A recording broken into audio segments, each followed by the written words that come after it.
Hi guys and welcome back to the Bolton Fan TV podcast. We are back, which means me and Aaron are back again. This one is again a waffling one, which we can't complain about. Always is. Always. It is going to be started off with our recent form with 6 games undefeated, with 5 wins and 1 draw, with the following results of a 2-0 against Bolton Orient, a 1-1 draw with Morecambe, a 1-0 versus Stevenage, a 3-2 versus Mansfield, a 1-0 v Southend, and a 2-0 v Scunthorpe.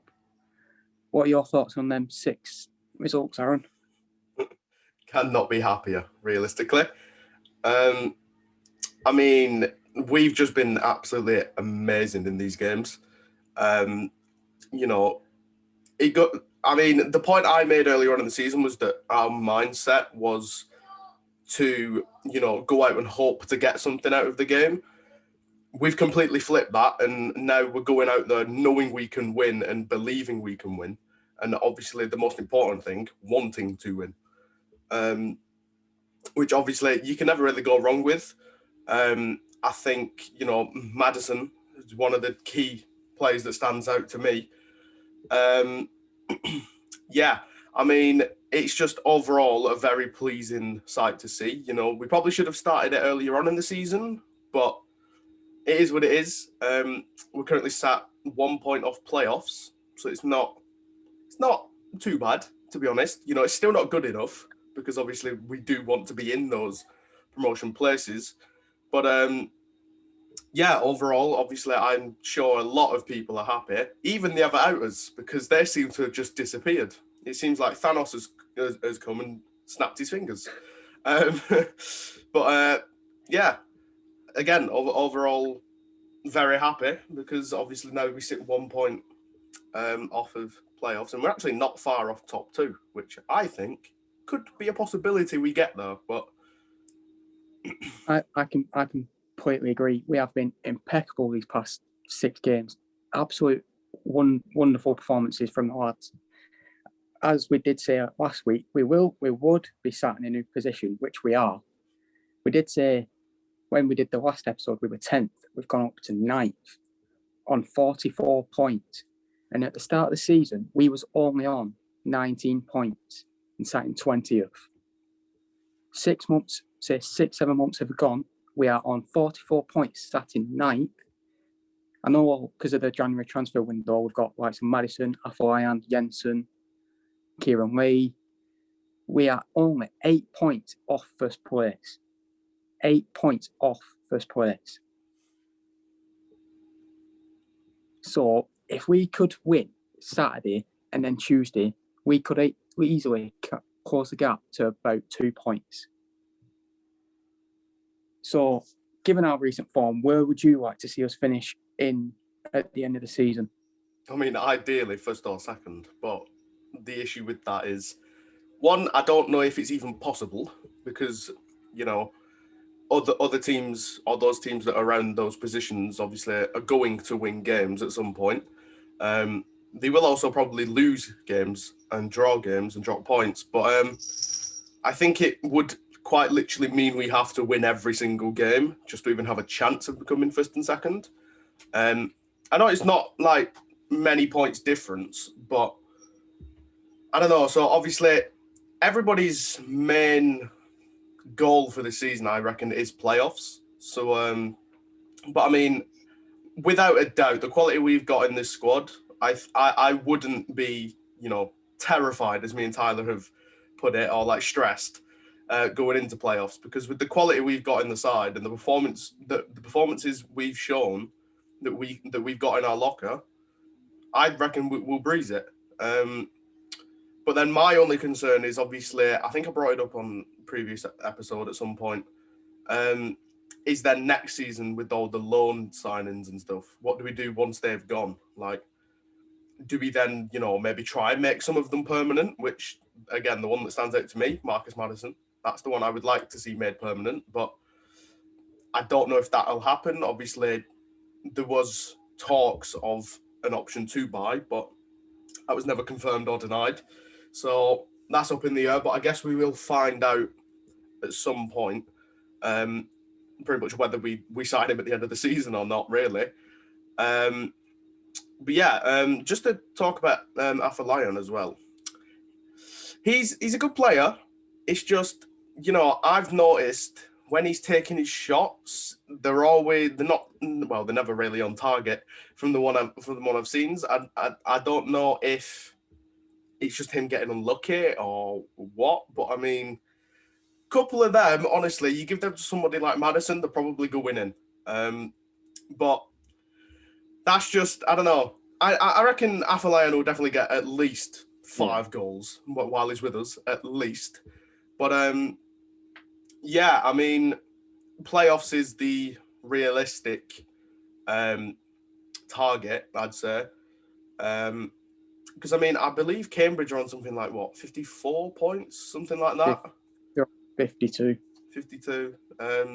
We're on 44. So I mean, again, the gap in points isn't that, it's not impossible, but I just don't know if it's going to happen. In fact, it probably won't. So that's why playoffs.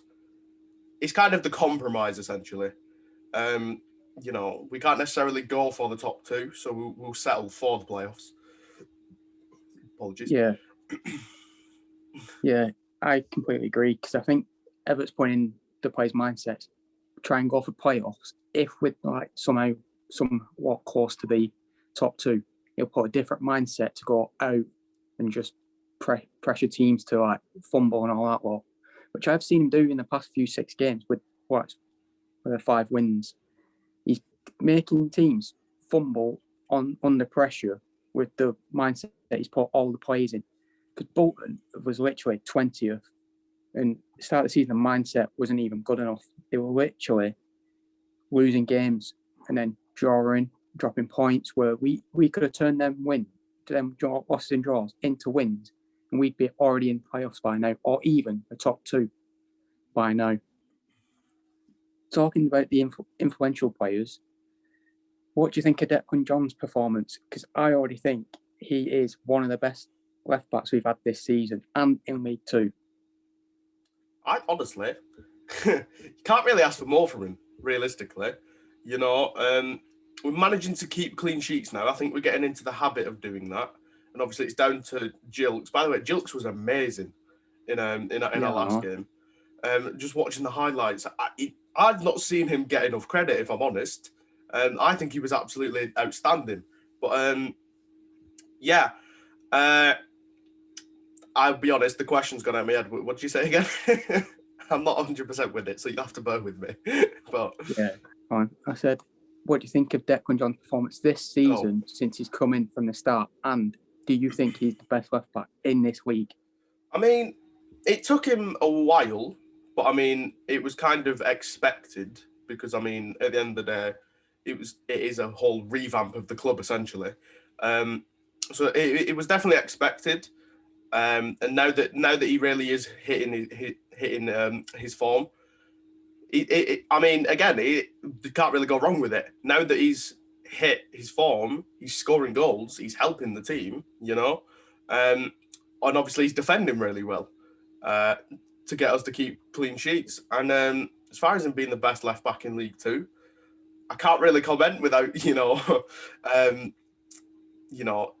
at other left backs in the league, because obviously, if you're a regular listener to this podcast, you'll know Tyler knows more about football in general than I do. Yeah. So, yeah, it's like I've said before. I've never heard of half of this team before they joined Bolton. So, yeah, I mean, I can't really comment on that, but I mean, I think he's definitely up there for sure. Yeah. Top 2, I'd say. Yeah. I mean, for me, it's at least top 10, because obviously, again, I don't know enough about different left backs. But basically, you're non-biased about it. Yeah. But yeah, I mean, again, overall good performances. It's helping us. He's a very good player. The fact that he's at a left back and he's scored more goals than, probably half of the blooming strikers, certain strikers in the league, it's mental, to be honest. But yeah, I mean, it's just a credit to his ability, really. I think he deserves goals. He's always getting up and down that wing. Yeah. Whether, he's running up as a part of the attack, he'll always get back and do his defensive duties, which, again, it's helping us, and it's meaning we're winning games. Another player, which has a nickname now, King Arthur, the French god, whatever people are calling him. Since he comes on and off that bench, the game changes. No harm to the other lads on the pitch, but when he comes on that pitch, he either gets an assist in the first few minutes being on, or even grabs a goal. His goal against Mansfield to win us the game. What a goal that was from Arthur. One of the best goals I've ever seen so far this season from Bolton. Also, some people may think he's getting a bit off form somehow. Owen Doyle. I mean, realistically, if you think Owen Doyle's not in the best of form, leave. Quite simply, find a bin, sit in it. Because, I mean, listen, okay, you're entitled to your opinion. And this goes back to all the, Ever Outers and stuff that kind of turned on Doyle just because he wasn't scoring as many goals. But me and Tyler have said this multiple times. We weren't supplying Doyle at the start of the season, which is why he hasn't scored goals. Now look, he's being supplied and he's getting goals. It's not rocket science. If midfield and, basically if we'd have just passed the ball more to Doyle in dangerous areas, we'd have won more games, and two, he'd have scored more goals. But, okay, Owen Doyle's probably not in his best form, but he's definitely not bad form. He's doing all right, he's getting us goals, and I'd say average form, basically average. Yeah, he's not like last season, banging goals for fun. See, I think that's where most people kind of not go wrong, but that's where I see somewhat of an error because, yes, last season he scored 25 goals, but doesn't mean he's going to do it again. It could take him a while before he does it again. So you kind of just have to take the season as it goes.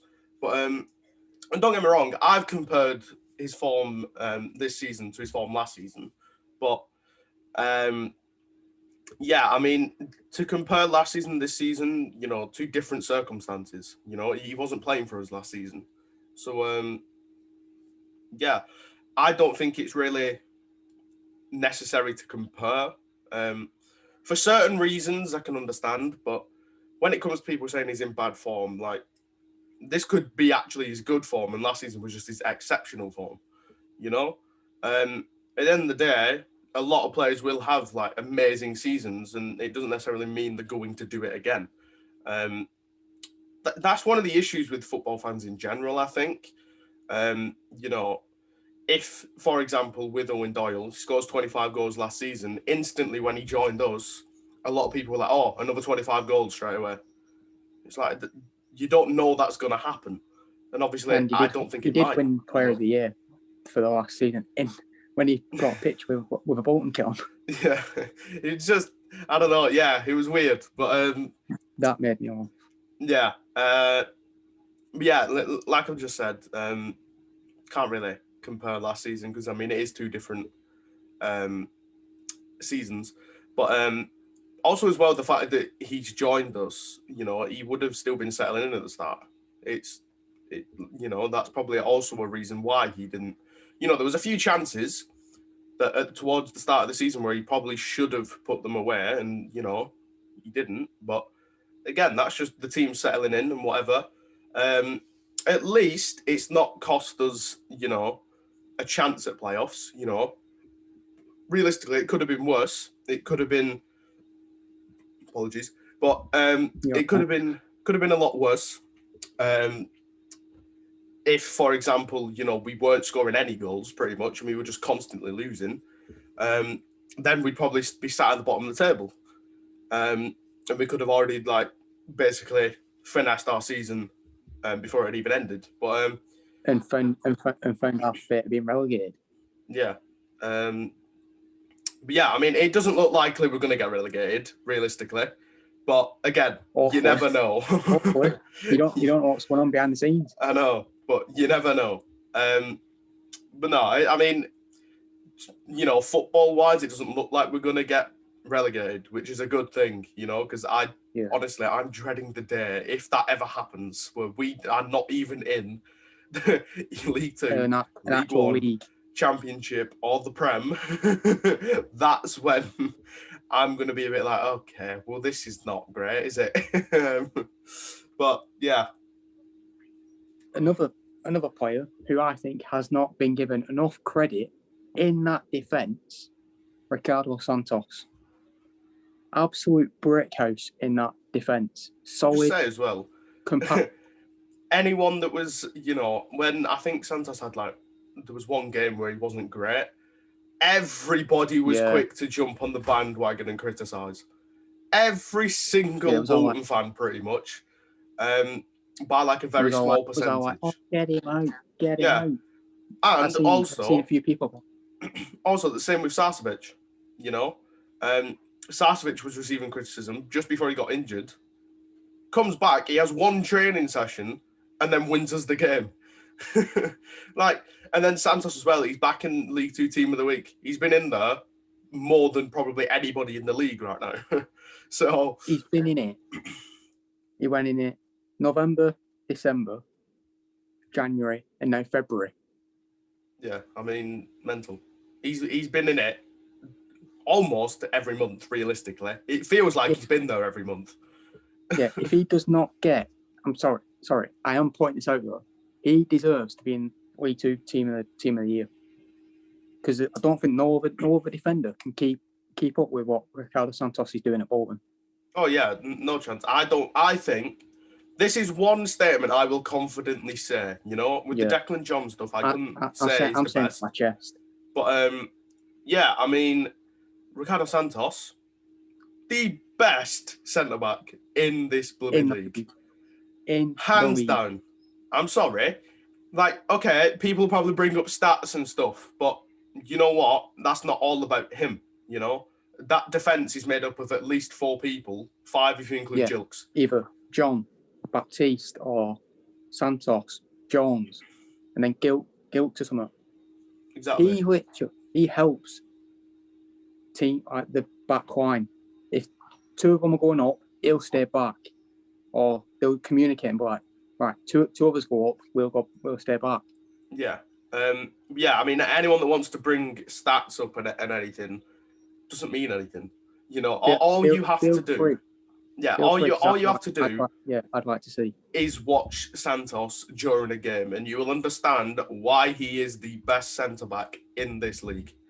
Hands down, he is the best. Just the way he is, he commands that defense almost. He makes it his. It's almost as if when the opposition's attack is running at us, it's almost as if he's like, this is my territory. If you want to get to that goal, you're going to have to break down the wall, which they don't do. So there's no way. Put it in better terms, you have to go through me. Yeah. Because he is a brick wall. I mean, I was going to say literally then, but he's not a brick wall. But yeah, in the metaphorical sense, he's literally a brick wall. But yeah, I mean, best in the league, hands down. I know he's been, going back to what you've been saying, Anthony Sarcevic, he's been getting stick, he's not been getting stick. What do you think about people saying, slating him for what he's been doing? Again, find a bin, sit in it. Because I'm not being funny. How many players, realistically, do you know that suffer an injury, are out for 3 to 4 weeks, and then still want to play after only having 1 training session? Sars probably wasn't fully fit, hence why he didn't start. But even the fact that he's come on and then, let alone won us the game, assist. Exactly. And then, it just doesn't make any sense. People like to jump on bandwagons. If they see one person go at a player, they'll be like, oh yeah, you know what? That's right. I agree with that.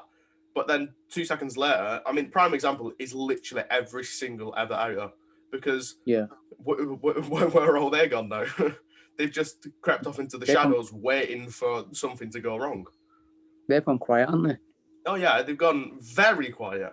They'd Now normally be they're on only Twitter 1 by point now. off.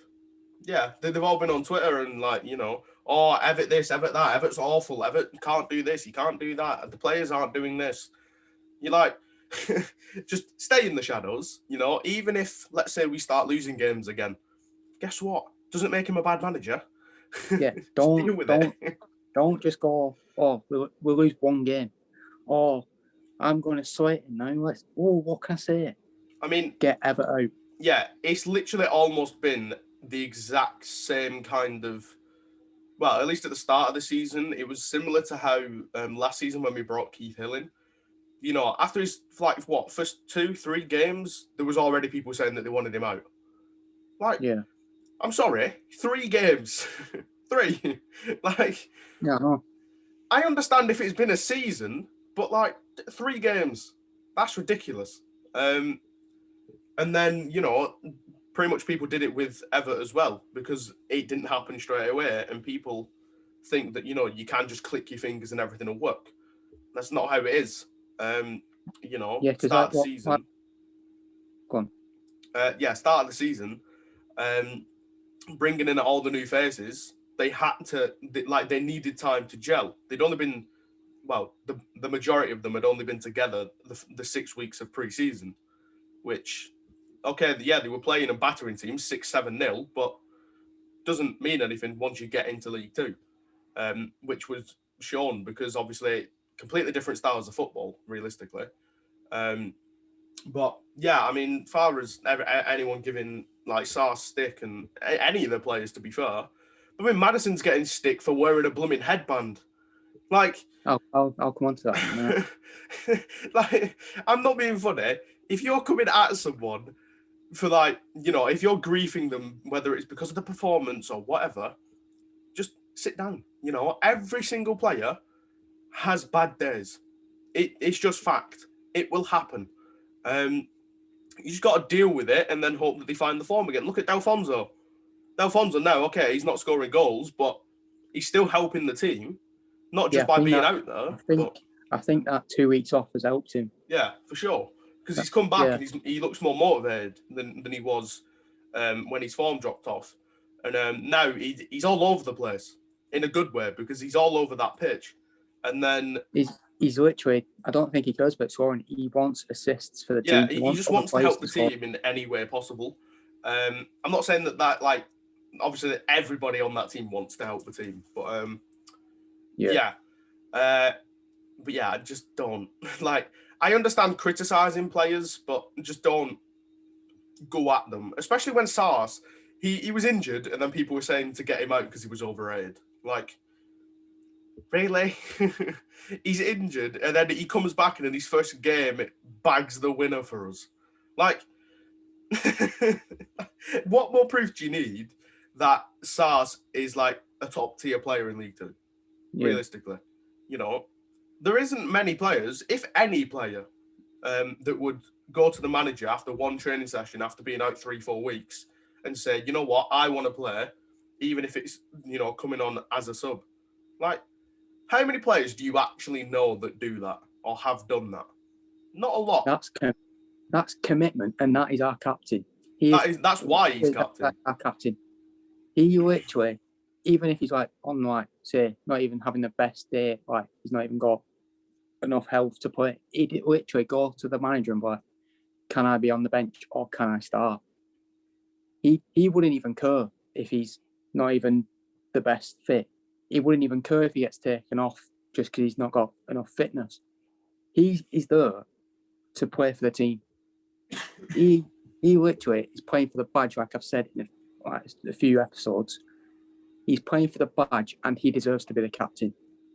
Going back to what I have said, going back to what we said, it was like it takes a lot of time for teams to gel with new players, because the start of the season, it took a good while to start getting draws. I know, like you said, we were battering teams like 7-6-0 in friendlies, but people didn't know who they were because it came up on like the lineups, like trialists. Plus, as well, in that pre-season, we were playing like non-league teams or national league teams, and then the minute we played, was it Wigan we played, and then lost. Yeah. So it just goes to show, like, we weren't having a pre-season where we then go into the season with a deluded mindset. We weren't like, oh yes, but pre-season, we're battering Bumming Bamber Bridge 7-0. Like, oh yeah, that means we're going to get promotion. League Two, easy. A lot of people probably did say that, but like the Wigan game was a reality check, because we were all getting caught up in, oh, look, we can score goals. Them games were purely to get into the habit of scoring goals, which we did, to be fair, but we still ended up losing games. But that Wigan game was a reality check, not just for the players, but for the fans, because it kind of made everybody look and be like, oh, you know what, actually, we probably still need more work, because it was annoying that we lost to Wigan, obviously, because, I mean, Wigan's Wigan, but it is what it is. I think we needed that for sure, because it gave us, it humbled us, and it gave us a better mindset going into the season. But obviously, again, start of the season wasn't great, but that doesn't matter now. Like, that's all in the past. Now what we need to concentrate on is the future, and getting playoffs, getting that 1 point that we need. Hopefully we get the win tomorrow to kind of push us into the playoffs. But yeah, I mean, honestly, I think as well, I reckon we could push for third, potentially. I think we could even push for second. I don't know. I mean, I don't know who's second right now. Is it still Forest Green? How many points are they on? 49. 49. So I mean, even that, like, the gap between second and first is only what, 3 points. So 3. Yeah, 3 points. So I mean, it's and not impossible. We're 5 points off second, and only 4 off. And Forest Green did have just lost to Barrow, who we play tomorrow. So no, it weren't Barrow. Was it not? Who am I thinking of? Walsall. That's the one. No, I swear. 3-1. Oh yeah, it was Walsall. No, Southend. That's the one. Yeah, Southend. I don't know why I said thinking, but yeah, ignore what I just said. But the fact that Forest Green have lost to Southend, when Southend, obviously aren't doing great this season. 23rd when they played 23rd. Forest Green, and now they're out the relegation battle. Yeah, but it just shows, on any given day, any team can come out with a win. And obviously last time we played Barrow, for example, we went into that game thinking, oh yeah, we could batter them 5-0, 3-3. So 3-3. And we were 3-0 down in the first 25 minutes. Yeah, and that was kind of the phase where that kind of happened way too much now that I look back on it. But yeah, I mean, I think we can definitely push for third at least. Yeah. For sure. It would be good for what this year's even. I mean, I'd take it. I mean, obviously, I'd almost prefer second, just so then, we know that we're going up. Yeah, because that's what's going to be the most stressful part about playoffs. Is it's not necessarily the fact, seeing if Bolton can actually win, because I'm confident we can. It's just not knowing, anything could happen in them games, realistically. So anything could happen. And that's going to be the most stressful part about it, is sitting there being like, I still don't know if we're going up. Like, we could have done all this work and then not even go up. That's going to be the worst part, for sure. But I don't know, if we get second, that's a massive weight off our shoulders, because then the players can actually have more time off, and then get ready for the next season. But yeah, and then we can definitely push. See about like the loans expiring. Do we want to keep them on or like that? The main one with the loans is Maddison. That's it. How would you speak about him then? Sorry, but yeah, Maddison is the one I would like to see made permanent. I mean, I'd take any of them realistically. Like Afolayan, I wouldn't mind making that. I'd take permanent. John.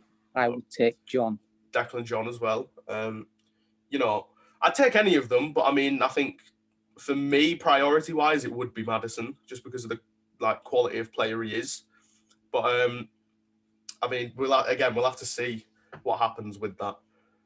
Yeah, going back to the influential players, we did speak about him just briefly then. Marcus Maddison been getting a few stick for what he has been wearing on his head. What are people thinking? What are people actually doing about that? Why? I mean, if he wants to change his hair, he can change his hair. It's not even that. I don't know. YouTubers changed their hair. Neymar's changed his hair. Where's their stick? No, it's just someone put that. I don't even think it's because of his hairstyle. I think it's literally because he's wearing a Fendi headband. Like, he's wearing a designer headband. At least this is what I've seen anyway, because, I don't know, he posted this story the other day, like, he made a joke, basically, and he was like, It's really nice seeing the whole football world come together. Shame it's about my headband. But, yeah, I don't get it. Like, why has he been criticised for wearing a headband? Like, yeah, I know. It doesn't make any sense. I mean, there's bigger things going on in the world than what Marcus Maddison's wearing on his head. And plus, it makes him unique, doesn't it? You know? Let him stand out. Because, I mean, let's be honest, he deserves it because he is an amazing player. You know? It's like I think we both said this. It's only a matter of time before he starts scoring goals for us. It's only a matter of time. But yeah, I mean, if you're going at a player for wearing a headband, you need to check yourself. Like, I'm not being funny. There's a pandemic going on, and you're bothered about what Marcus Maddison's got on his head. Why? you know who I'd probably say is all like sweating. All the Evert's be like, Probably. Why is he wearing this? They're just trying to claw at anything though, because Evert's doing well. They're like, oh no. They're literally there like, oh no, what can we do? Like, they just have to criticise something. Yeah, they were sat there thinking, what can I type out? Oh, Maddison's posted a picture. Oh, I do not like what he's wearing on his head. Doesn't make any sense at all. Yeah. Right, so let's talk about some recent games. First one, the Southend game. It did. The goal was a bit controversial, like people are saying. It's not controversial. It's just an error on the keeper's part. A bit of a League Two Jordan Pickford, I would say. He has been compared to Jordan Pickford in many ways, but I mean, a lot of people are saying it's lucky. I agree, but at the end of the day, as Everett said, you know, on a pitch like that, which it's not. Let's be honest, it's not the smoothest terrain. It's not the highest of quality.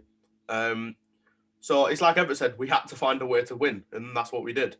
You know, okay. With the ball keeper being gifted sliced, it to us. But... the ball being sliced by a defender hits the crossbar where apparently the linesman's seen it going, not hit the crossbar, but the keeper's punched it in time, and then there's Miller to volley it home. Realistically, the keeper didn't even need to go for it. Like, if he'd have looked and seen it was going over, he could have left it. I mean, obviously, I'm not complaining because we ended up winning the game because of it. But, you know, in that situation, anyway. I'm not being funny. If Joe Hart can be in pretty much the same situation and still not concede a goal, he probably should have done the same. You know? But, yeah, I mean, okay, we probably did get a bit lucky, but...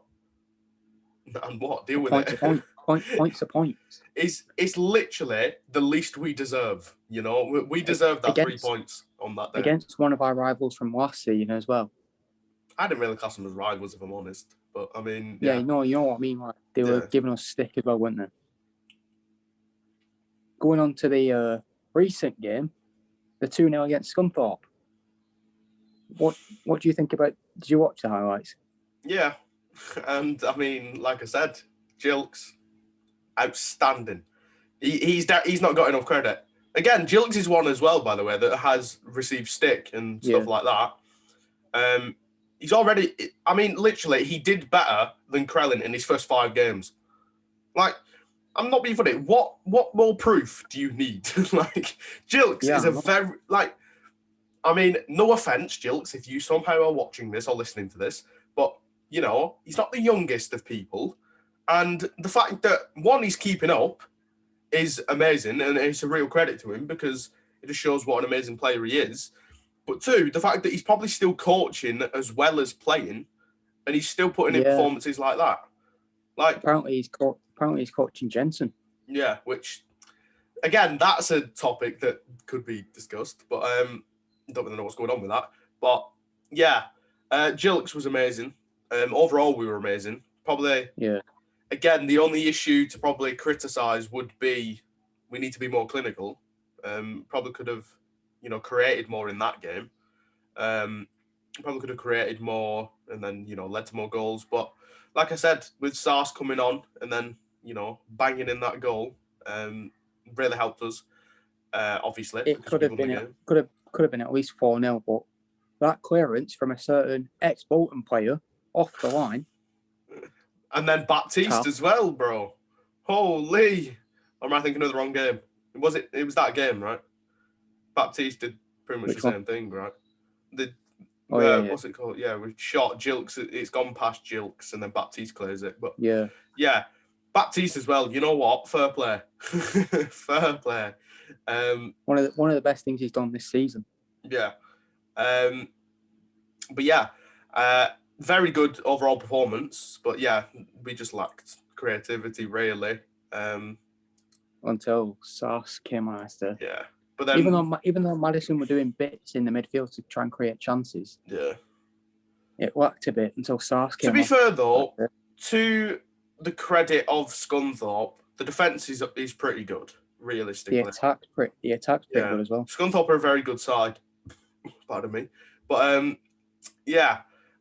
obviously with Taft being in that defence, pretty much the first 5 games he played, I believe they had clean sheets. So Taft's a very good defender. Scunthorpe are a very good side. So obviously happy that we can beat them, but and again, just creativity. The rest of the season from. Yeah. Obviously, we're a little bit biased because obviously we didn't agree with Taft, being sold for nothing. But we didn't even really agree with him being loaned out. I mean, I'll be honest, we're still not over it, but at least I'm not. But yeah, is what it is. I sort of am. I am, but it's kind of like, it's still there every time we talk about it. It's like, why? Why do we not get anything for him at least? Like, I just don't get it. I don't understand. Like, I'd love to know, like, Evert's thought process when making that decision. Because, realistically, why wasn't he given a chance? Like, he's gone to Scunthorpe and he's turned their season around pretty much, defensive-wise. And, yeah, I don't know. I'd just like to know why Everett did it, to be honest. But, I mean, that's the only thing. I think he wanted to try and get more game time, but he didn't think. I don't think he clocked on just in case Scunthorpe would be like, right, can we come in to buy him permanently? Yeah. I think he didn't clock on with that bit. I mean, I thought because obviously at the time the salary cap was a thing, so yeah, true. That's what I kind of put it down to, but then we didn't even sell him for anything. So then I was kind of a bit like, well, why? Player like Taft, we should have got something for him.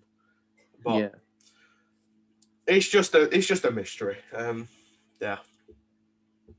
Right, moving on to tomorrow's game against the Barrow, the Everett Derby, if people are calling it still.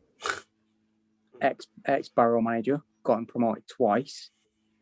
And now the Bolton manager, like me and Aaron have said, our first game was a 3-3 draw. So I am going to say a 2-0 win with a Madison and I'm going to go Arthur goal with a Sars assist. I'm going to go... You know what? See, I'm confident, but obviously we're still not the most clinical when we're attacking. So, you know what? Sack it. I'm going to be hella positive today. I'm going to say a 4-0. I doubt it's going to be. I'm going to be completely honest. You never know. You might want a result like that after what's been happening with you this week. True. But, yeah, I don't know. I think Doyle's going to get at least one for sure. Madison, I think will He get deserves one. Madison deserves everything at this point. Christ, he's just getting unlucky. Like he came hella close the other day against that team we played. That's the one. And he almost scored a worldie against Southend, but he just I think he took one extra touch and it just went over a bit. Yeah, but Afolayan as well, I reckon might get one tomorrow, and then Arthur, I think he'll get one because Afolayan, he just needs to work on his like conversion rate, like that, but also like the positions he's in when he's shooting. He needs to know exactly where the goal is, which I don't think he does because it's either left or right. It's never like at the keeper or anything. So, yeah, I think as soon as Afolayan nails down his range and like whatever, I think he's gonna bag for days. But yeah, 4-0 win. It's optimistic, but it's definitely not impossible. We just need to turn up and be clinical. We are optimistic, so anything can happen. I mean, I don't think I've ever been this positive, but yeah, which is kind of ironic, but you know. Yeah, I was the most one to be like optimistic. Right, have you got anything else you want to talk about? Any further things you want to say? Well, what's his face? Maskell has left, and well, he's joined. I forgot what they called now. Waterford. Waterford. That's the one. In Ireland. Yeah, he's joined Waterford on loan until the end of the season. Linking up with an exporting player, Daryl Murphy. Daryl Murphy, Jesus. I feel like I've not heard that name in a while. But yeah, I know. Yeah. Yeah, I don't know. That's kind of everything that's happened, really. Obviously, as well, I know I briefly mentioned it then, the salary cap isn't a thing anymore. I know it's been like that for a few weeks, but we've just not spoken about it. Yeah, that salary cap has been, I don't know what the word is. It's gone, essentially, is the main point. EFL decided to scrap it, essentially. Kind of wish they'd done it earlier on in the season, but is what it is. Is there anything else? I don't think so, because again, not a lot's happened. Obviously, yeah, due to COVID and stuff, there's not a lot going on. But yeah, I think that's it. So this wraps up this week's episode of Bolton Fan TV. We will hopefully be back maybe once or twice next week, depending on our schedules. If you are listening on Spotify or any other podcast things, if they do have a review, please give us a 5-star. If you think less or not, just please tell us why. We would like to know your thoughts on the recent form. Also, yeah, as well, what's it called? I want to try and do for this podcast with the people we use, which is Anchor. We can have like voicemail messages sent in or like questions. So if you do want us to like implement that, then do let us know. Like I want to try and get more people involved and stuff like that. So if you are a Bolton fan or you've got a question about Bolton or about football in general, then we probably won't implement it in the next episode, but we'll try to at some point. But yeah, sorry, carry on. And if you are watching on YouTube, please hit that subscribe button, drop a like, and also comment your score prediction for tomorrow. Is it going to be a win, draw, or loss? And also, what is your thoughts on our recent form? And I will hopefully see you next week. Goodbye. Bye.